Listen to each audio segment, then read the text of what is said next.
ನಾಲ್ಕನೇ ಕುಮಾರವ್ಯಾಸನ ಆದಿಪರ್ವದ 2ನೇ ಸಂಧಿಯ 4ನೇ ಕವನ.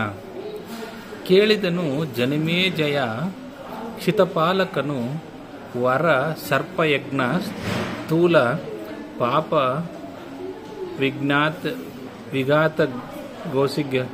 ವಿಘಾತ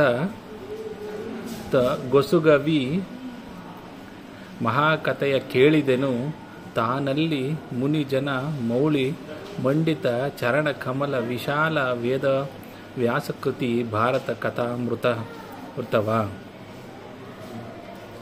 ಹಿಂದೆ ಜನಮೇಜಯನು ಸರ್ಪಯಜ್ಞ ಕಾಲದಲ್ಲಿ ತನಗೆ ಬಂದೊದಗಿದ ಪಾಪವನ್ನು ಕಳೆದುಕೊಳ್ಳುವುದಕ್ಕಾಗಿ ಈ ಕಥೆಯನ್ನು ಕೇಳಿದನು.